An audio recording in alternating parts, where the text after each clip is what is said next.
மாமனசின் முடக்கி வைக்கிறதுக்கு வந்து ராமதாஸ் வந்து உச்சநீதிமன்றம் வரைக்கும் போராடிருக்கிறாரு. விரைவில் இந்த மனு வந்து விசாரணைக்கு வரப்போகுது. இதை பத்தி என்ன சொல்றீங்க?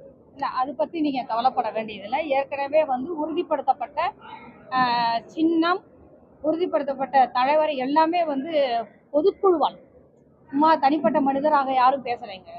கட்சியின் நிர்வாக அங்கத்தினர் பொதுக்குழு செயற்குழு தேர்ந்தெடுக்கப்பட்ட தலைவராக மருத்துவர் அன்புமணி ராமதாஸ் இருக்கிறார்கள். அவருக்கு ஏற்கனவே தேர்தல் ஆணையம் அறிவித்திருக்கிறது. அதனால் அது பற்றி நீங்கள் கவலைப்பட வேண்டிய அவசியம் இல்லை.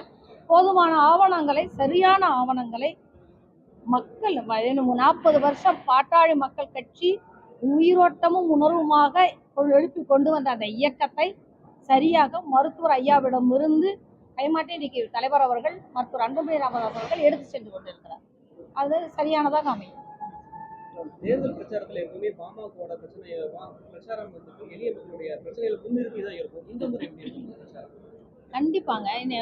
தொடர்ந்து மருத்துவர் அன்புமணி ராமதாஸ் அவர்கள் உரிமை காக்க தலைமுறை மீட்க என்ற முழக்கமோடு நடைபயணம் வந்தார்கள். வழக்கமா நீங்க சொன்ன மாதிரி தமிழகத்தின் ஒட்டுமொத்த பிரச்சனைன்னு பேசாம ஒவ்வொரு பகுதியின் மக்கள் பிரச்சனைகளும் அடிநாதம் தொட்டு பேசினாங்க. விருதுநகர் மாவட்டம் வந்தா, இங்க திண்டுக்கல் மாவட்டம் வந்தா குடகனாறு பிரச்சனை, ஏன் குடகனாறு மைய நீரோட்டம் மறிக்கப்பட்டிருக்கிறது, யார் மறித்து வைத்திருக்காரு, உடனே அவர் வந்துட்டு போனோடனே வந்து ஆய்வுக்கு வர்றாங்க. அதே மாதிரி இந்த விருதுநகர் மாவட்டம் வரும்போது காவிரி குண்டாறு இணைப்பு திட்டத்தை ஏன் நிறைவேற்றவில்லை அப்படின்னு தங்கந்தண்டரசுக்கு கேள்வி வைக்கிறார். அப்போ ஒவ்வொரு பகுதியிலும் பட்டாசு தொழிலுக்கான கேள்வி. அப்படிங்கும்போது அது மட்டுமல்ல, இன்னைக்கு தொடர்ச்சியாக இந்த 2 மாதங்களில் நீங்கள் பார்த்துட்டு இருக்கிறீங்க. இன்னைக்கு காலையில கூட பாலியல் வன்கொடுமை செய்தி நம்ம வந்துட்டே இருக்குது.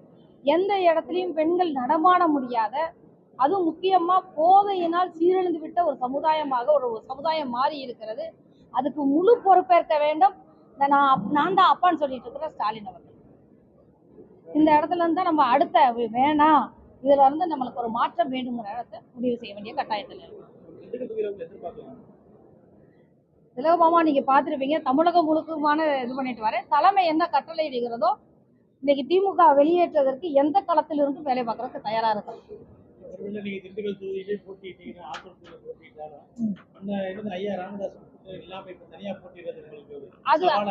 அதெல்லாம் எந்த விதமான சவாலும் கிடையாது.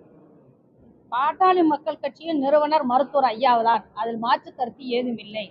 மருத்துவர் அன்புமணி ராமதாஸ் அவர்கள் தலைமையில் அடுத்த களப்பணிகளை நாங்கள் கையில் எடுத்துக்கிறோம். மக்களை நோக்கி செல்கின்ற களப்பணிகள்.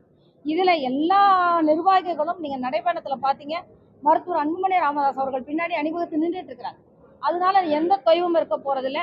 எந்த தொகுதியில் அந்த மக்களுக்காக களம் வாங்க வேண்டும் என்று தலைமை உத்தரவிடுகிறதோ, இந்த கூட்டணி வெற்றி பெறுவதற்காக, திமுகவை வெளியேற்றுவதற்கு இந்த கூட்டணி வெற்றி பெறணும். அதற்கு எல்லா கூட்டணி கட்சியினரும் வெற்றி பெறுவதற்கு எந்த தளத்தில் எல்லாம் உழைக்க தயாராக நாங்கள் இருக்கிறோம்.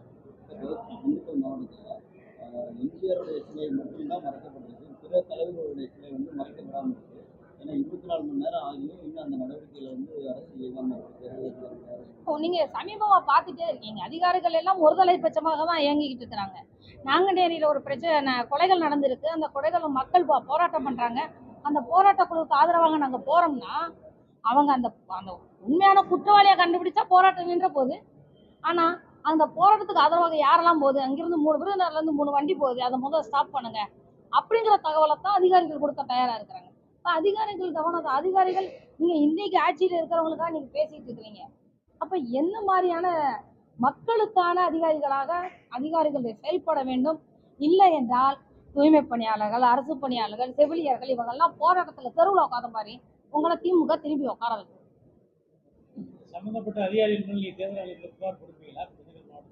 கண்டிப்பா கொடுப்போங்க. திண்டுக்கல் மாவட்டத்தில் இன்னும் பல பிரச்சனைகள் இருக்கு. ஒவ்வொன்றுக்கும் நான் மனு போட்டுட்டு தான் இருக்கிறேன். அதுக்கான பதில்கள் எனக்கு வந்துட்டு தான் இருக்கு. இப்ப கூட வந்து கோம்பை டேம், இந்த ரெட்டியார் சத்திரத்தில் நினைக்கிறேன், அந்த வனப்பகுதியை ஒட்டஞ்சத்திரத்தை ஒட்டி அந்த வனப்பகுதியை ஒட்டி இருக்கிற நிலங்களை வந்து தனியார் ஒருத்தர் கை வச்சிருக்கிறாங்க. வச்ச பிறகு என்ன செய்யறாங்கன்னா, முழுக்க சுத்தி வேலி போடுறாங்க. அதுவும் அரசு திட்டத்திலேயே சோலார் வேலி போடுறாங்க.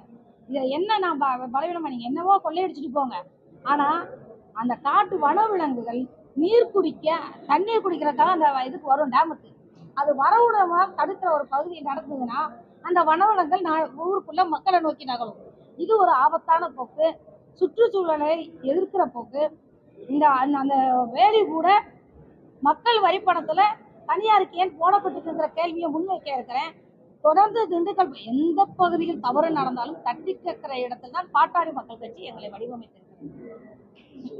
அதிமுக பகுதிகளுக்கான நீங்க எந்த பகுதியில் வந்து போட்டியிடலாம்? இல்ல, தலைமை அறிவிக்கட்டும் இன்னும் ஒரு சில நாட்கள். ஏன்னா இப்ப எது சொன்னாலும் அதுக்கு எதிராக அவங்கள காலி பண்ற வேலையை வந்து திமுக கையில எடுத்துருக்கு. அப்ப நாங்களும் கொஞ்சம் கவனமா தான் எல்லாத்தையும் அறிவிக்க வேண்டியிருக்கு. அதனால கொஞ்சம் காத்திருத்தல். தலைமையில் வந்து சரியான நேரத்தில் சரியான அறிவிப்புகள் வரும். பாமக வேட்பாளர்கள் போட்டியிட்ட சட்டமன்ற தொகுதிகளில் எதிர் போட்டியாளராக ராமதாஸ் ஐயா வேட்பாளர்கள் இறக்குனா இவங்க வெற்றி பாதிக்கப்படாது. அப்படியெல்லாம் நம்ம யோசிக்க வேண்டிய அவசியம் இல்லைன்னு நினைக்கிறேன். ஏன்னா மருத்துவர் ஐயா கூட இருக்கிறவங்களும் மருத்துவர் ஐயா மேல பிரியம் வச்சிருக்கிறவங்க தான்.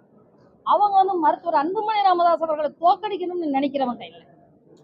அவங்க வந்து ஐயாவை விட்டு கொடுக்க வேணாமே, வயதான அவரை வந்து நம்ம வருத்தப்பட வச்சிட வேணாமேன்னு ஒரு கூட இருக்கிறாங்க.